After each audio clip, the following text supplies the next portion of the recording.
Terima kasih atas kesempatan ini. Ya, sebenarnya saya hari ini hanya berbagi pengalaman lah untuk apa yang telah saya lakukan di proyek ini. Proyek ini adalah proyek showroom, bangunan tidak tinggi, 4 lantai.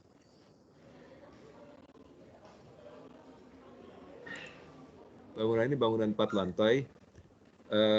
Problemnya adalah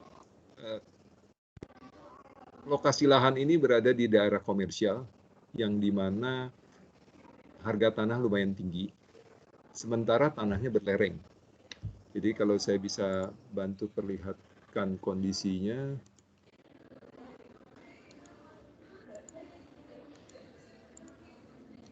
ya, ini adalah showroomnya. Nah, kalau kondisinya adalah seperti ini, bahwa lebar lahan ini kurang lebih sekitar 40-42 meter. Nah, 8-10 meter ini merupakan kondisi lereng. Nah, kondisi lereng ini di bawahnya ada sungai. Karena tanah ini cukup mahal, akhirnya ini kalau kita tidak bangun DPT, ini akan kehilangan tanah seperti ini. Kondisi lerengnya adalah di foto sebelah kanan ini ya, begitu terjalnya. Jadi antara titik terbawah sampai rencana untuk jalan ini ada kurang lebih 8-10 meter perbedaan levelnya. Pertama ini owner mencari arsitek, kemudian dia mengusulkan gambar seperti ini. Hanya problemnya dengan lereng kan. Akhirnya karena owner itu kebetulan juga sudah kenal saya, dia memanggil saya untuk diskusi masalah konstruksinya bagaimana. Apakah mungkin desain ini dijalankan. Kondisinya memang agak sulit, tetapi pertama-tama adalah saya melakukan mengecek tanahnya. Karena kita tahu ini begitu tinggi, jadi akan menjadi berat untuk dinding penahan tanahnya. Kondisinya seperti ini ya, jadi jalan ini yang harusnya tidak ada. Kalau jalan ini tidak ada, berarti kalau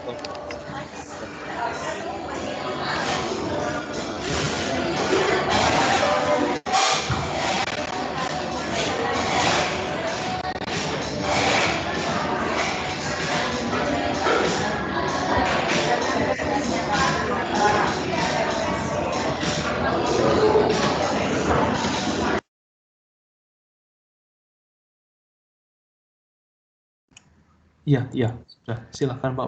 Maaf tadi ada sedikit gangguan.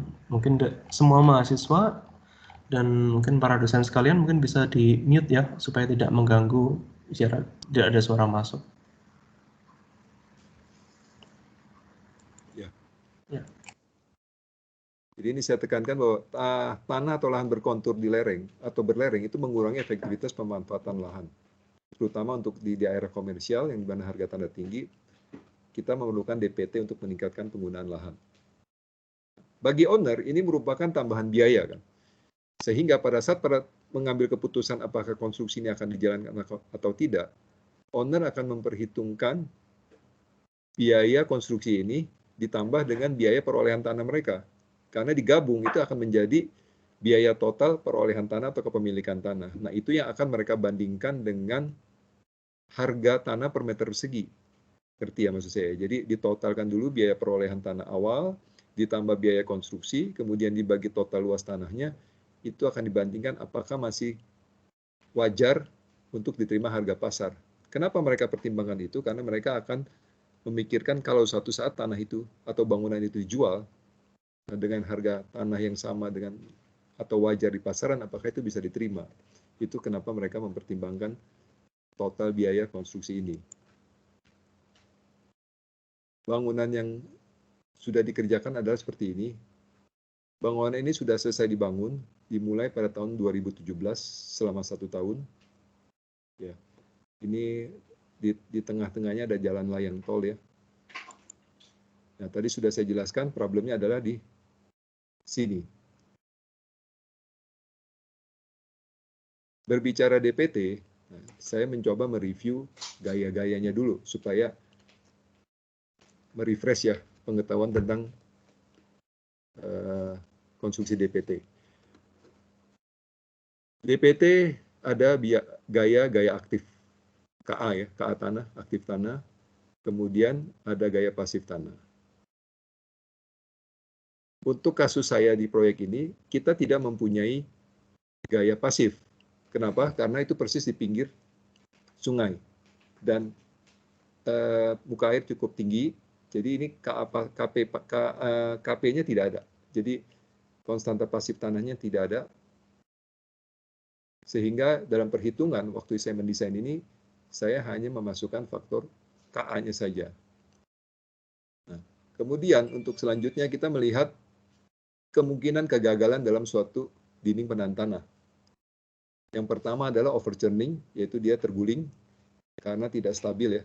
Antara beban tanah di kanan dengan daya lawannya tidak ada. Jadi kita sebut ada kegagalan pertama yaitu terguling.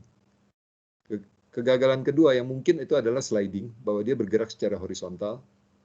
Ya, ini kita lihat gesekan antara dasar pondasinya dengan tekanan horizontal tanahnya dari KA tadi. Yang ketiga adalah settling.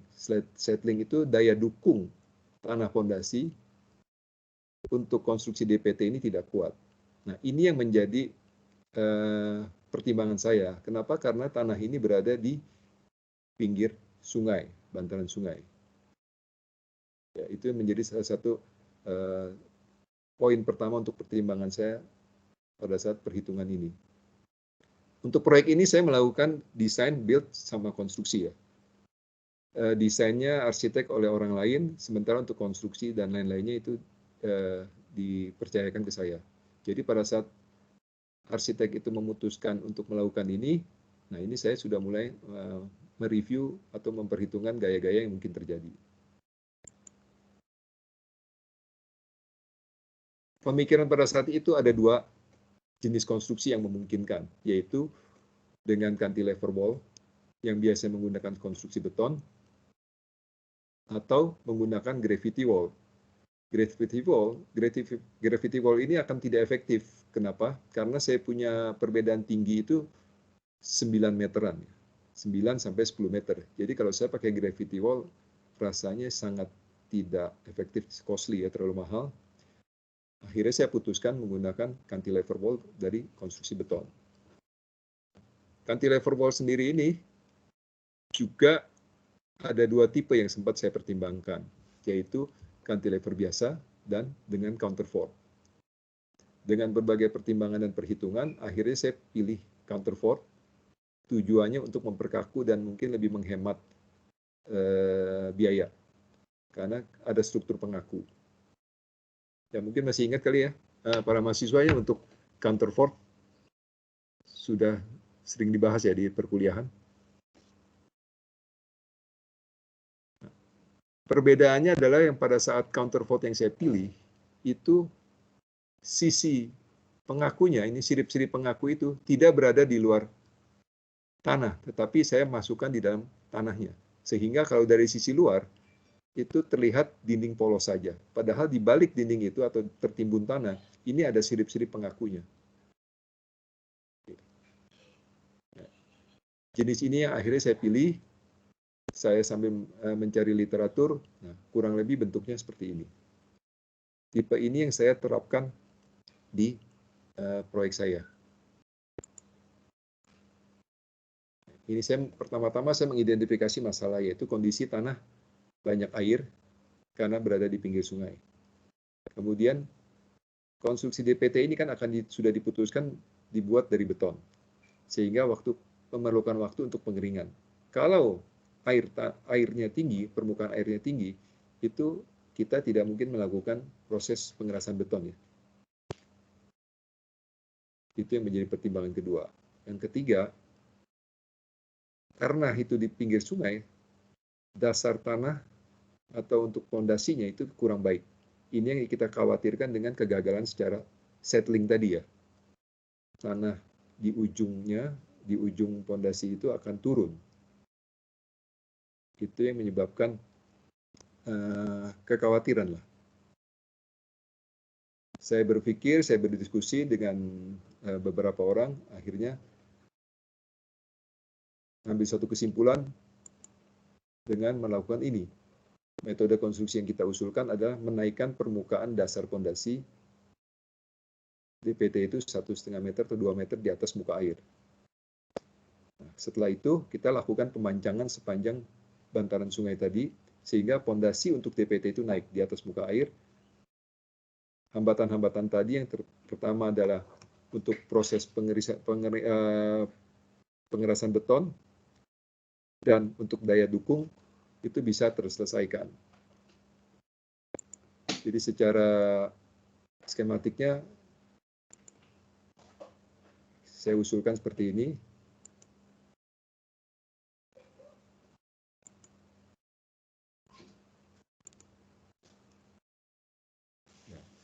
Jadi kalau kita lihat secara gambar, ini bahwa tadi sebelum saya melakukan dasar pondasi itu dinaikkan, itu pondasi itu akan berimpit dengan permukaan air. Tadi hal-hal yang kekhawatiran tadi terjadi, yaitu masalah pengerasan beton selama proses curing dan juga daya dukung itu akan menjadi masalah. Dengan dinaikkan seperti ini kita dengan bebas bisa mengerjakan pondasi dengan nyaman. Kenapa? Karena kita tidak kejar-kejaran dengan air. Posisi sudah lebih naik di atas. Gambar hitam ini adalah gambar plat beton. Plat beton ini dibuat apa? Dari mana? Itu dari precast beton yang sudah ada, yang sudah terjual, yang saat ini banyak dilakukan untuk plat-plat lantai. Yang kalau sudah sering di dunia konstruksi mungkin tahu ya, plat Hebel atau plat AAC. Ini mahasiswa ada yang tahu nggak ya masalah ini ya? Plat precast yang sudah ada yang siap untuk dipasang di plat lantai, yang bisa dijadikan plat lantai. Jadi di sini kita tidak boleh melakukan pengecoran sama sekali ya, karena airnya banyak. Jadi sistemnya kita harus sistem precast, jadi begitu dipancang, pancang ini tiap jarak 30 cm, sepanjang bantaran sungai, yaitu kurang lebih 95 meter, 95 sampai 100 meter ya. Pancang itu dilakukan setiap 30 cm, kemudian jarak antara pancang itu saya menggunakan plat beton ini, yang tadi plat Hebel. Kemudian, ini seperti tadi ini plat ini dipasang,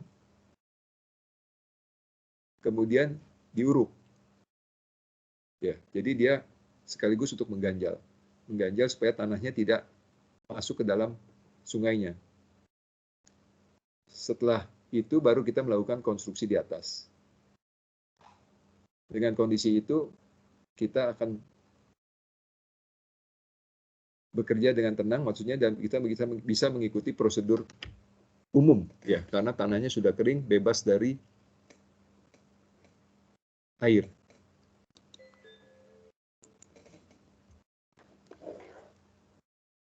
Ini adalah rencana proyeknya. Yang biru ini adalah bagian showroomnya. Kemudian ini adalah servis, area servis, dan yang belakang adalah area parkir dan stok mobil ya. Karena ini showroom, jadi mereka punya stok mobil. Stok mobilnya ada di sini. Yang ini bangunan 3 lantai, yang ini bangunan 4 lantai, yang ini bangunan 4 lantai. Jadi servis itu di bawah, kemudian 2 lantai di atas servis ini merupakan gudang stok untuk mobil. Ini juga stok mobil dan untuk parkir customer.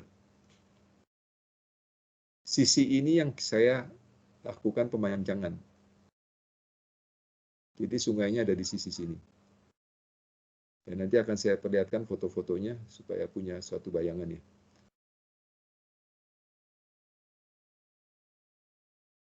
Ini adalah tipe pondasi yang saya pilih, yaitu counterfort.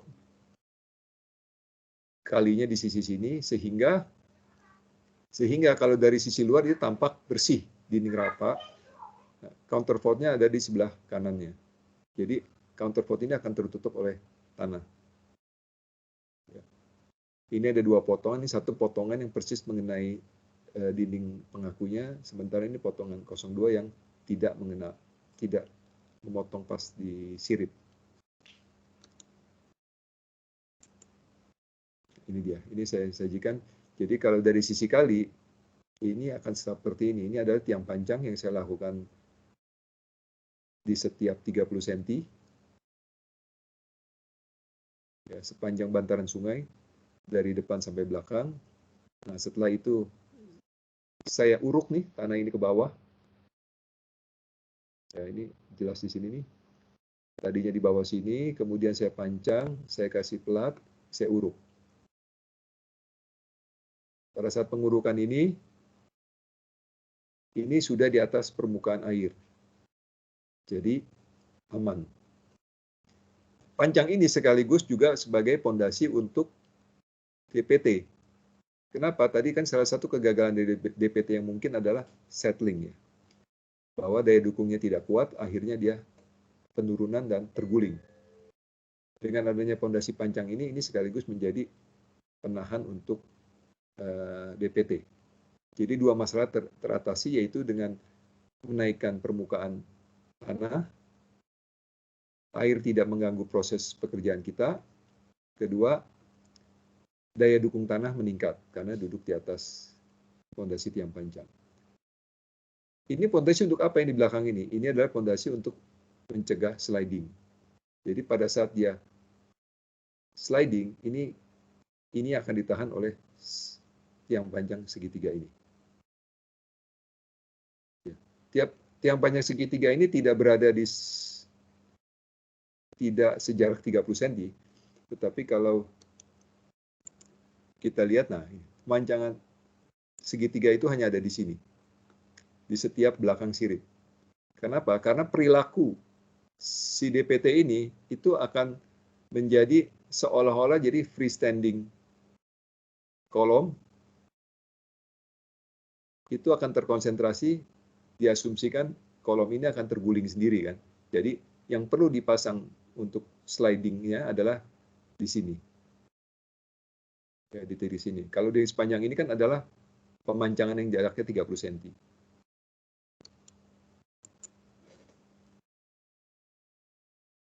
Setelah ini dilakukan, baru kita nguruk terus sampai ke atas. Ini adalah proses perencanaan yang kita putuskan dan kita usulkan ke owner sambil menghitung biaya. Biaya-biaya itu akhirnya disepakati, kemudian mungkin mereka punya perhitungan sendiri bahwa ini disetujui, akhirnya kita lakukan dengan prinsip ini. Nah, yang tidak boleh kita lupakan adalah ini yang harus saya ingatkan, ini saluran. Kenapa saluran ini menjadi penting? Jadi pada awalnya existing tanah itu permukaannya adalah seperti ini. Ya mungkin tidak rata ya, tetapi kurang lebih terjadi lereng di sini. Dengan adanya lereng, bahwa ini akan terbentuk yang namanya saluran air. Kita akan melihat ini sebagai satu mata air di sini kan. Di sepanjang lahan ini akan banyak air-air yang keluar. Kenapa? Karena air itu kan pada prinsipnya akan mencari tempat terendah kan. Dari yang atas dia akan turun mencari salurannya kan. Ini akan banyak muncul mata air ini. Ini yang tidak boleh langsung kita uruk.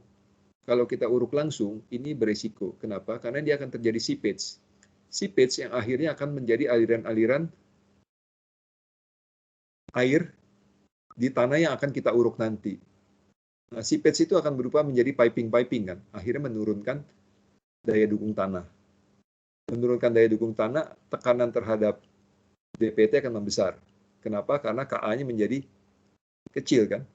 KA semakin kecil kan artinya tanah itu menjadi bubur kan. Menjadi bubur akan menjadi 100% menekan ke tanah. Dengan adanya KA, itu tekanan horizontal itu tidak semuanya menekan tanah, tapi sebagian akan tereduksi oleh adanya adhesi tanah dengan tanah ya.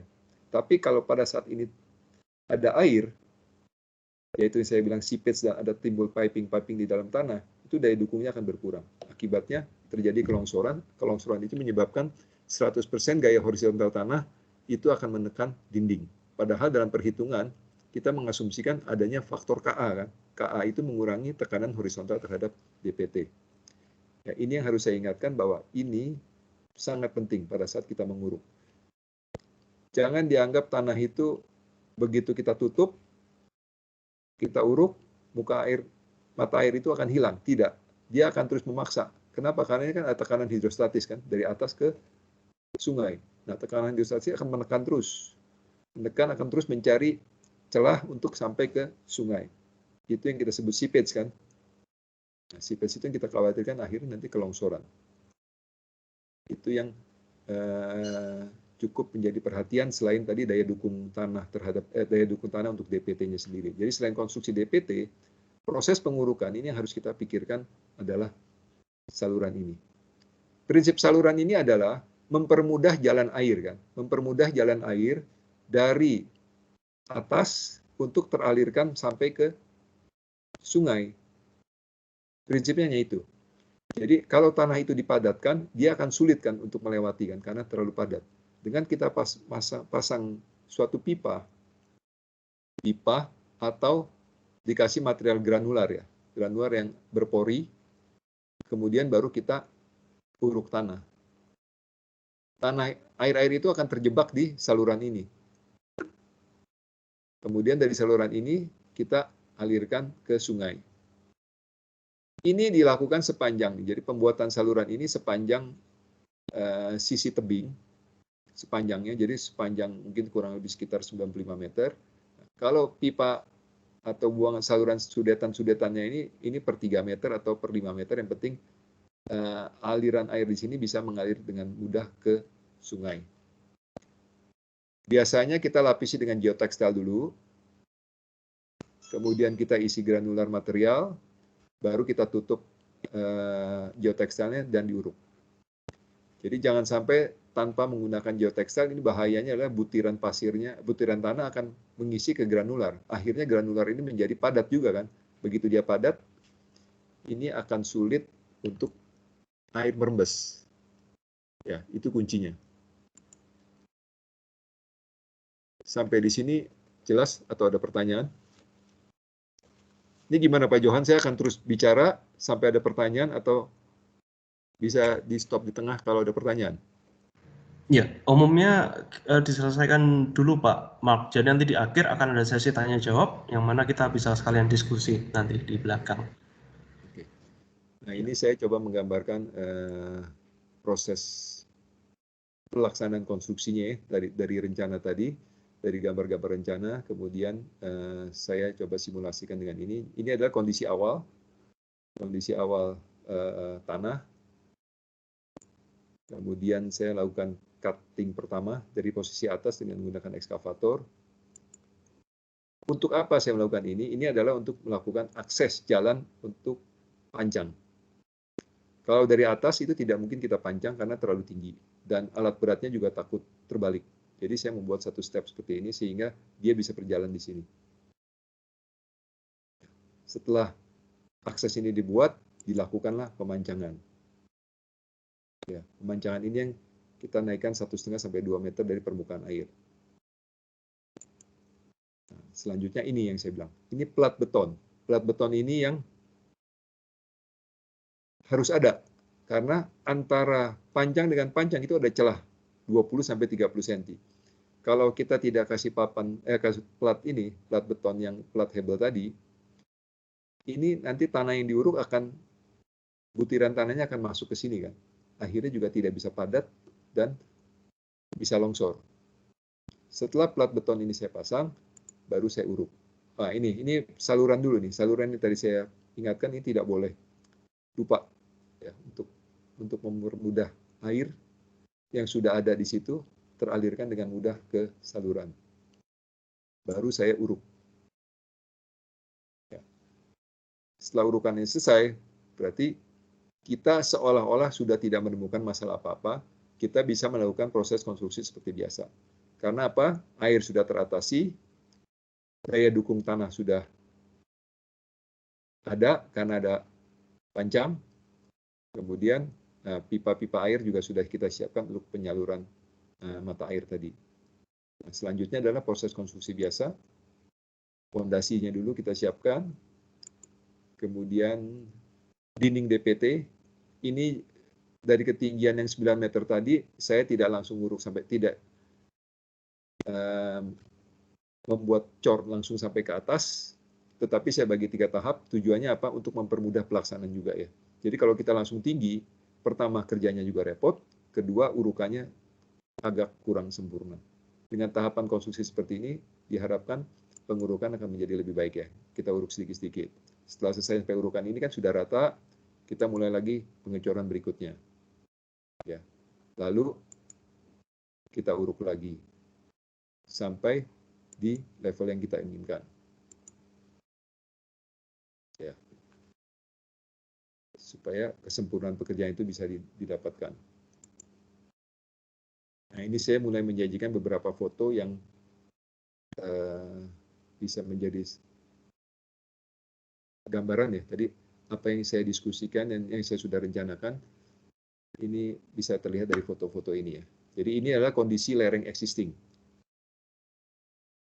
Kita akan membuat DPT di sepanjang ini. Panjang tidak mungkin dari atas, ya terlalu jauh, juga takut terbalik. Nah, tebing ini yang saya cut tadi menjadi 2 tahap.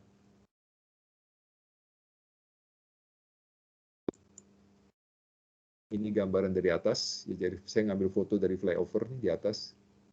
Ini adalah kondisi tanahnya, lebarnya kurang lebih 40 meteran, ke belakangnya adalah 95-100 meter.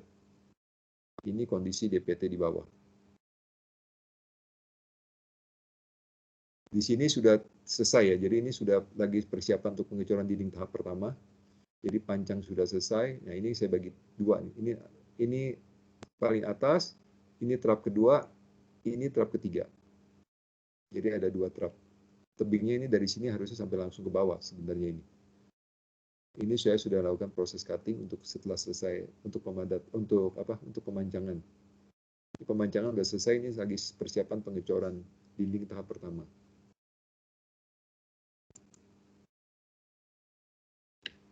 Ya, ini pembuatan akses. Jadi setelah cutting nih, setelah saya cutting, ini saya sudah mendekatkan level ini ke area pemanjangan. Jadi kalau saya foto dari belakang side ke depan ke arah jalan, di sini ada flyovernya. Ini kalau saya foto dari depan ke arah belakang. Nah, sisi ini yang akan saya panjang nih. Nah, ini kalau kita lihat di sini ini adalah saluran nih ke belakang nih.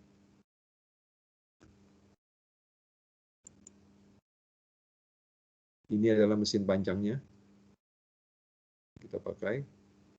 Ini contoh file. Jadi sebelum kita memulai pemanjangan keseluruhan, itu biasanya kita melakukan tes panjang di beberapa tempat. Jadi karena ini panjangnya 95 meter, ini saya melakukan di 4 atau 5 titik panjang untuk sampling ya.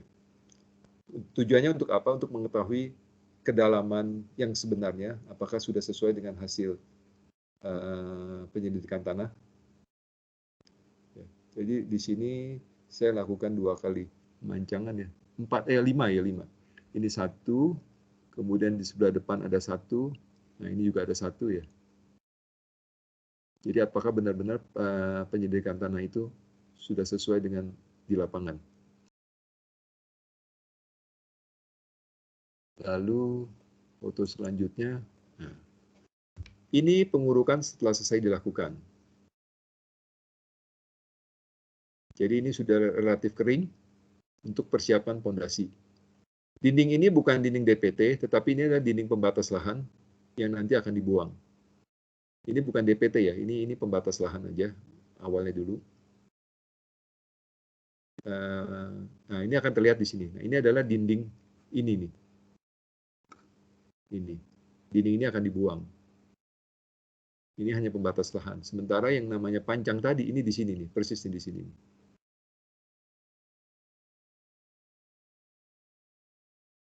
Jadi setelah inilah dilakukan perataan dan pemadatan, baru kita masuk ke tahap pengecoran pondasi.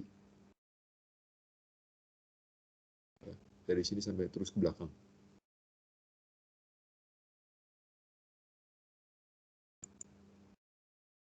Ini kalau saya foto dari atas, Ini udah mulai mengecor dinding tahap pertama nih, dinding tahap pertama. Jadi ngejar supaya rata dengan ini nih.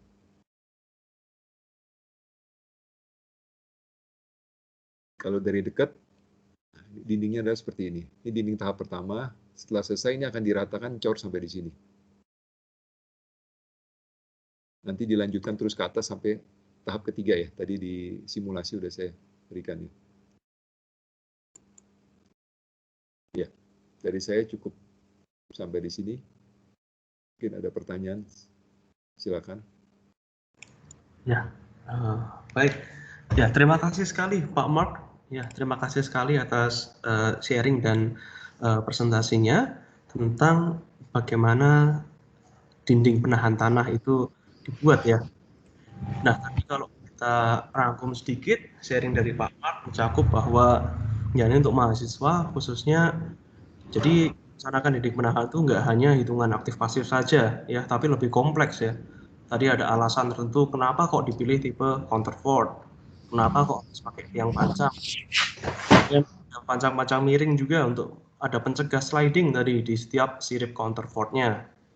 Nah, di samping itu juga ada kendala lapangan tadi ya yang di-sharing Pak Mark, di mana di samping persis ada air, sehingga kalau kita cor di elevasi tersebut, nah ini yang mungkin akan ada bahaya di betonnya supaya tidak mengering optimal, daya tahan tanahnya juga bisa berkurang karena akibat air, dan curingnya nggak maksimal juga.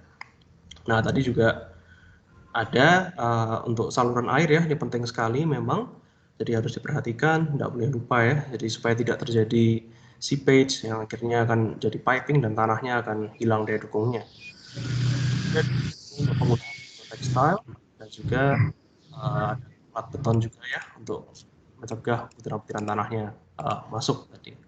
Ya, jadi yang bisa kita rangkum adalah untuk perencanaan ini adjustment sipilnya lumayan banyak ya. Jadi kami harap adik-adik mahasiswa juga bisa belajar banyak dari sini. Jadi nggak hanya perhitungan ini selesai, enggak, tapi adjustment lapangan sendiri akibat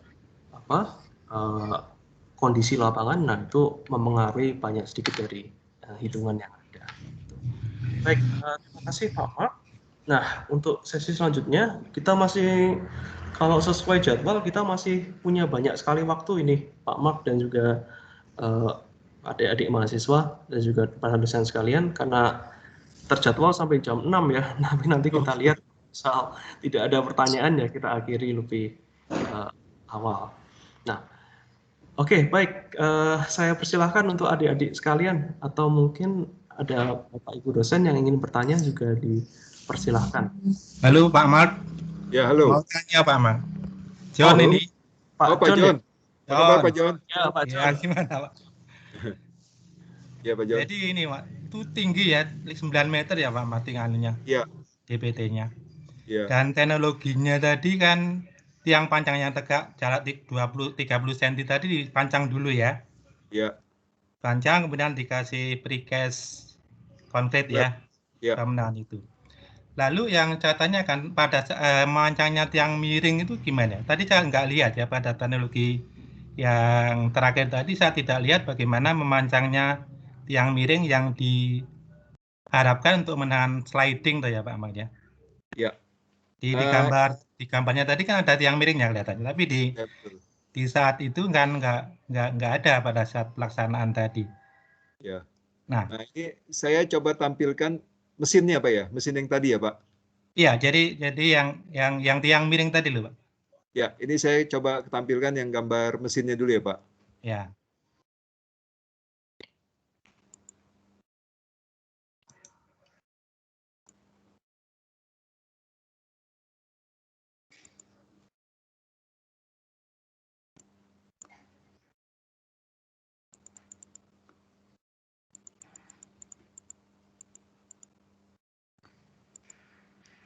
Ya ini Pak, ini bisa di setel nih Pak. Jadi kan di sini ada engsel Pak. Iya. Nah di sini nih ada yang pipa horizontal Pak, dukungan horizontal, jadi dia bisa disetel maju Pak. Tiang ini nih bisa berputar di titik sini Pak. Ini yang bawahnya bisa didorong maju Pak. Iya. Iya Pak, jadi begitu aja Pak. Jadi tiang itu tidak tegak, Ini Pak drop hammernya tidak tegak, tetapi dibuat miring ke depan. Jadi sebelum diuruk atau setelah diuruk tadi ya Pak? Jadi setelah diuruk kan ada dasar dindingnya tadi kan ya? Iya. Ya. Nah itu pada saat pelaksanaan tiang miringnya tadi sebelum diuruk ya? Setelah diuruk Pak. Jadi Setelah setelah saya pasang papan tadi plat beton Pak, diuruk rata, dia masuk lagi Pak. Ya, oh mesin gitu. tekannya. Iya. Ya. Ya itu satu hal. Kemudian itu kan 9 meter tanpa tekanan tanah pasif ya Pak Mat. Ya. Sehingga kan overturningnya kan cukup besar itu ya. Iya. Kalau slidingnya kan jelas yang menahan kan tiang miring ya, komponen horizontalnya. Iya. Nah yang menahan overturningnya itu siapa jadinya Pak? Ini Pak, ini kan ada berat sendiri Pak. Berat sendiri ya. Ya, dia naik ke atas, kemudian berat tanahnya ini kan membebani fondasi ini, Pak. Cukup itu ya untuk menahan tekanan aktif yang cukup besar, karena pasifnya kan nggak ada itu. Ya, karena counter force-nya ini saya bikin 3 sampai 3,5 meter, Pak, per jarak 3,5 meter ya. Ya. Oke, Pak Ahmad, gitu Jadi dulu. sirip-siripnya terlihat, Pak, di sini, Pak. Ini per jarak 3,5 meter nih, Pak. Iya, tapi dipendam ya dalam tanahnya ya. Iya, betul. Karena kalau dia miring keluar, Pak, berarti kan tanahnya makin berkurang lagi ya, Pak? Iya, betul. Ya. Ya, itu maksudnya, Pak. Oke, terima kasih, Pak. Ya, sama-sama, Pak. Terima kasih Pak John untuk pertanyaan, dan terima kasih Pak Mark untuk diskusinya dan jawabannya. Ayo, mungkin adik-adik mahasiswa ada yang mau tanya? Tadi sudah diawali oleh Pak John.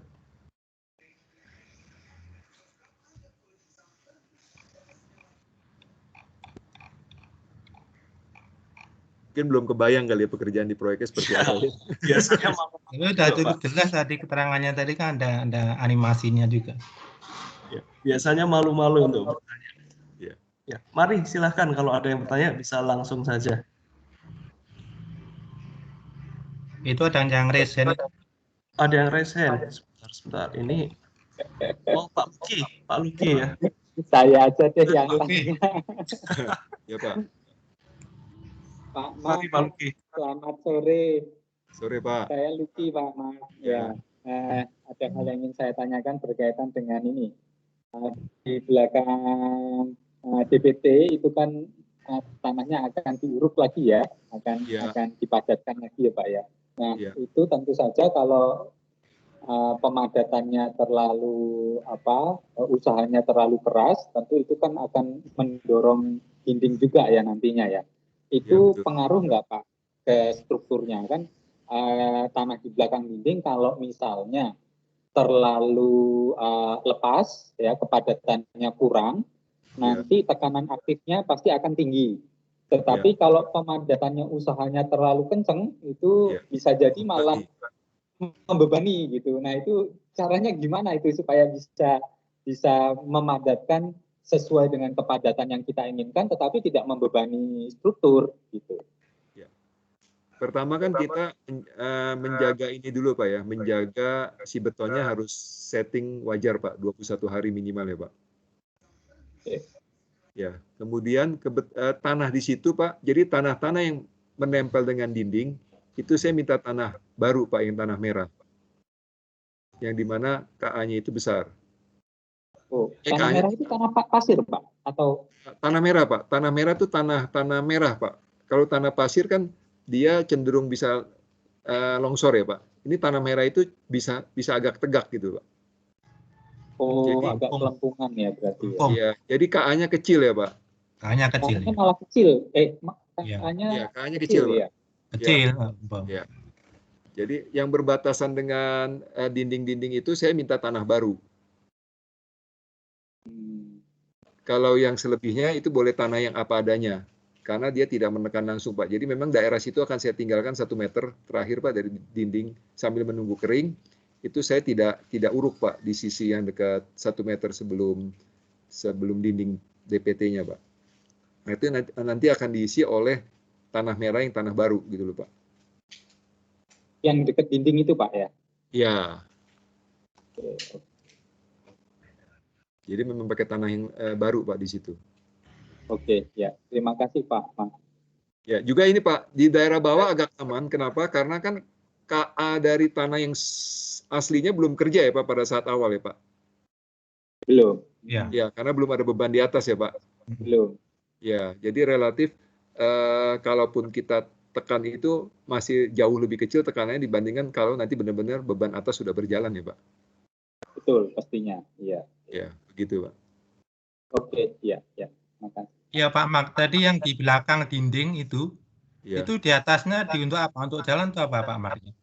Ya, itu nanti buat jalan akses aja Pak. Oh, jalan akses. Jadi bukan jalan ya. Sehingga tidak perlu pemadatan pada tanah di belakang dinding itu ya. Iya betul, itu memang itu kesepakatan kita dengan arsitek Pak. Ya. Saya coba tampilkan gambarnya Pak ya. Nah ini Pak. Jadi bangunan yang terberatnya hanya sampai sini. Oh. Ini masih ada jarak kurang lebih 9 sampai 10 meter Pak ini. Jadi kalau saya lihat denahnya Pak, nah ini Pak. Ini kan batas lahan ya Pak. Itu ya.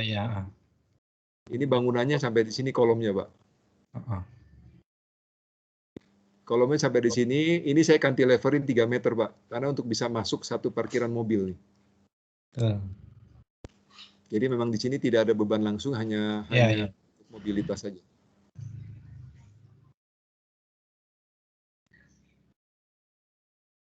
Tapi ya tinggi ya, 9 meter itu ya Pak ya. Tinggi Pak, tinggi sekali Pak. Memang saya juga kaget Pak awalnya. Meter masih tinggi. Memang tadi awalnya owner mau cari murah, mau pakai DPT. Cuma saya hitung-hitung DPT itu terlalu besar kaki bawahnya Pak. Jadi, gravity wall maksudnya. Iya, gravity wall. Iya. Gede itu Pak, harus gede sekali. Jadi nggak cost efisien jadinya Pak. Gravity wall 9 meter materialnya susah juga Pak. Volumenya besar. Ya. Masih besar banget nanti. Iya betul sih. Sempat mau pakai sistem anchor Pak yang diangkur Pak. Diangkur ya? Iya, tapi cuma nyangkolkannya di mana ya nak diangkur? Nyangkolkannya di mana? Diangkurnya ke dinding ke tanah awal Pak. Jadi diuruk, dicor, naikin lagi gitu Pak. Cuma mahal sekali, saya udah nanya mahal sekali kerjanya.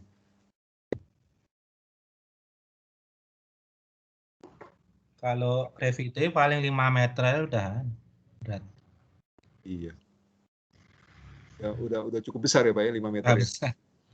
Perbandingan tinggi dengan H biasanya tingginya dengan lebarnya seperberapa? Sepertiga ya Pak?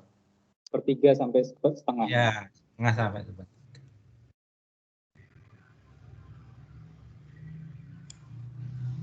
Ya.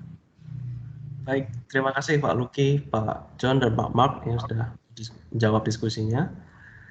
Ya, baik, kami persilahkan kembali untuk para mahasiswa, adik-adik mahasiswa, ada yang ingin didiskusikan? Mahasiswa yang bertanya hari ini dapat bonus kali Pak, nilainya Pak. Nanti dari mata kuliahnya Pak John mungkin dari fondasi nih. Iya Pak. Pak Luki itu Kusumi. Ayo adik-adik mahasiswa, ada yang ingin bertanya?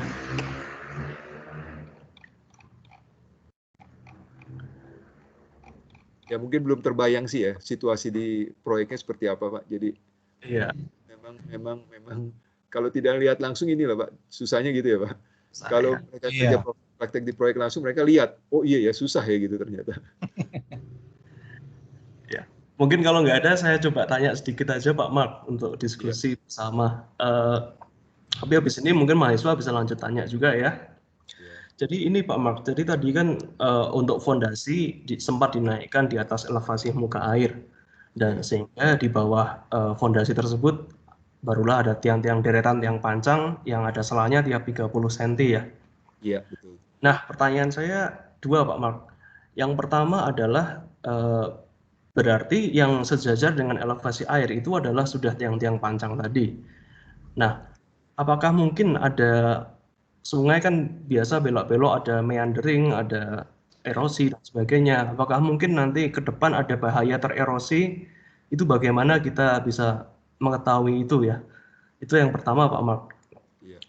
Dan yang kedua adalah tentu saat pembangunan ini 9 meter tinggi sekali tadi, pasti ada tantangan yang bikin kita deg-degan atau tertantang sekali di lapangan. Wah ini kok gimana itu? Nah, apa yang paling mengesan Pak Mark? Karena Pak Mark sendiri selain perencana juga yang melaksanakan, mungkin apa bisa berbagi apa yang paling menjadi tantangan ketika di sana Pak Mark?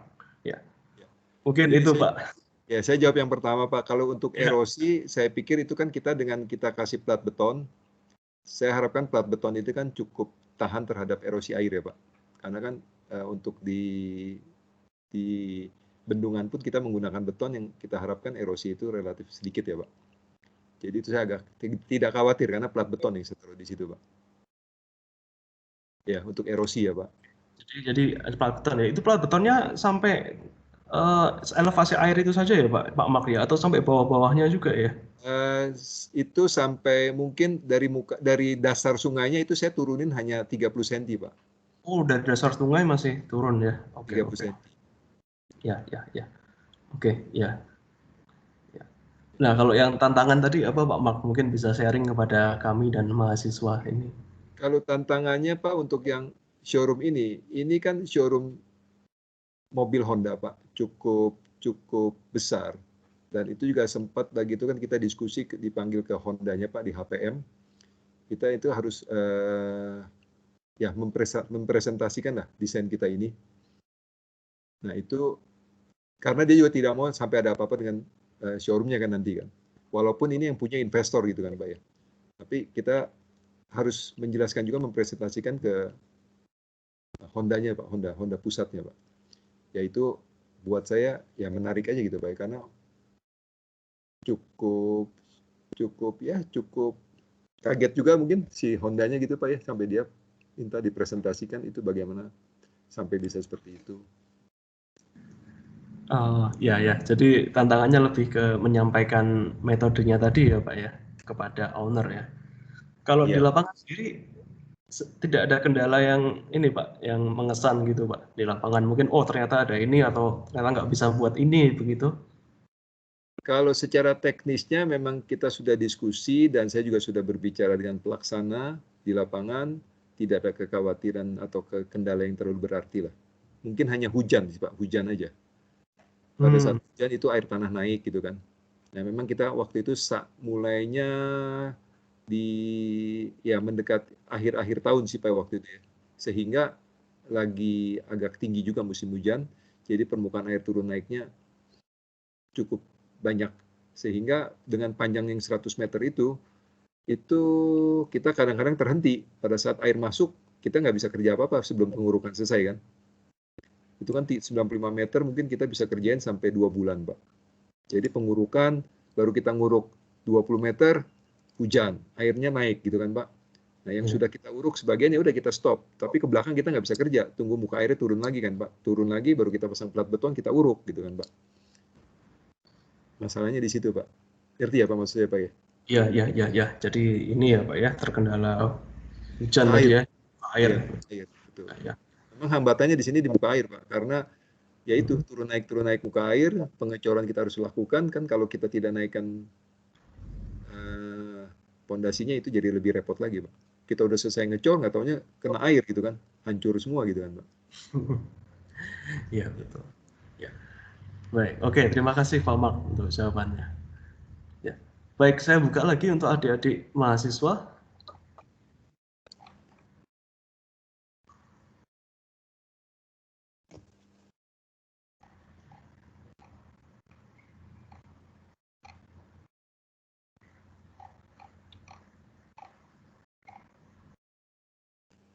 Yang saya perlu ingatkan tuh memang saluran itu, karena sudah pernah ada kejadian di Sentul ya. Lereng itu diuruk, di ujungnya dibikin DPT. Ternyata itu dibikin perumahan. Pada saat mau serah terima, ya ada hujan besar, rumahnya hilang. Waduh, ambles. Karena longsor.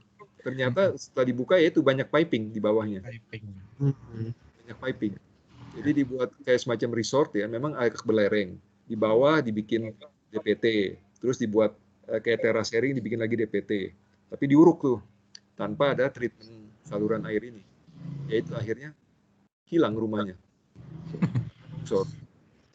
Pak, maaf, berarti untuk case ini muka tanah aslinya sebelum diuruk itu semuanya ada drainasenya. Iya Pak, tadi di pinggir tebing Pak, sepanjangnya Pak saya buat Pak. Jadi kalau saya kembali ke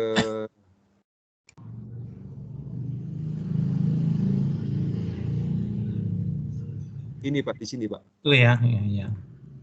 Di sepanjang ini saya kasih Pak, terus 95 meter ke belakang. Nah, cuma yang melintangnya ini per 5 meter Pak.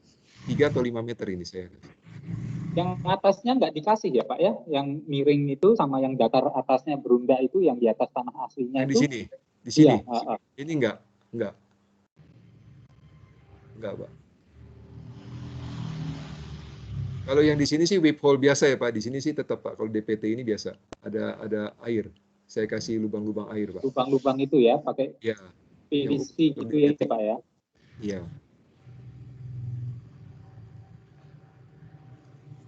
Jarak drainnya itu tiap berapa meter Pak? Yang mana?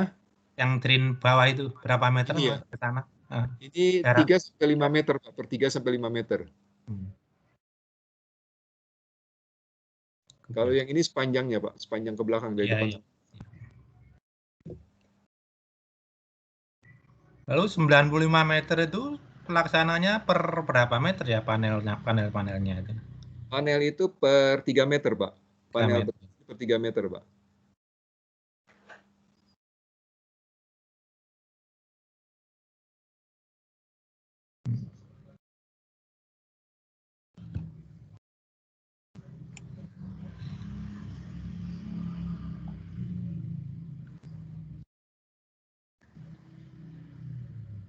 Ya, baik.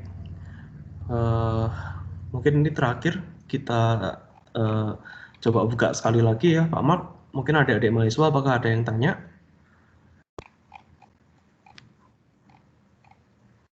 Ayo, ini ada banyak mahasiswa saya lihat di sini ya.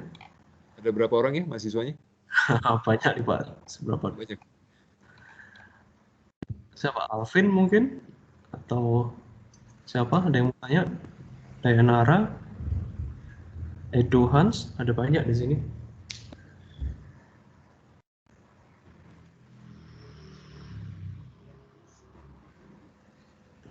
Yosi mungkin?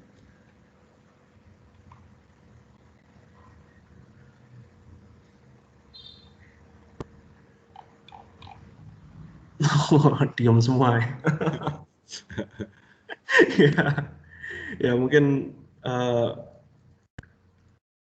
ya memang tadi Pak ya mungkin biasa mereka setelah datang ke lapangan memang lebih bisa melihat kondisi ya Pak.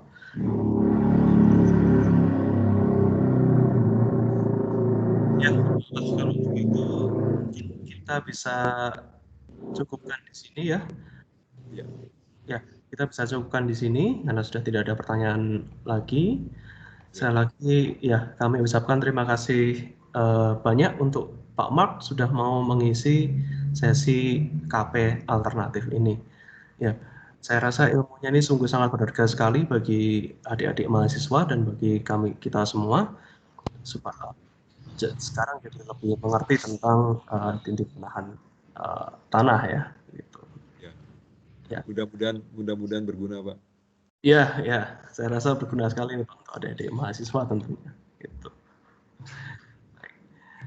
Baik, sekali lagi terima kasih Pak Mark dan terima kasih juga kepada Bapak Ibu dosen yang telah hadir di sini, yang telah berdiskusi bersama juga, dan untuk mahasiswa juga terima kasih sudah hadir di sesi terakhir KP Alternatif ini. Semoga dengan adanya rangkaian KP Alternatif ini bisa menambah banyak wawasan kalian dan bisa menggantikan KP yang seharusnya di lapangan gitu. Sekarang pindah online semua. Iya. Baik, mungkin sekian ya. Terima kasih banyak dan sampai jumpa lagi di lain kesempatan. Ya. Oke, selamat sore Pak Mars. Selamat sore. Sampai ketemu lagi. Pak Mars. Sampai ketemu. Mari Pak Mark. Ya, saya boleh live ya Pak? Ya, ya. Oke, mari Pak. Oke, mari. Selamat sore, Pak.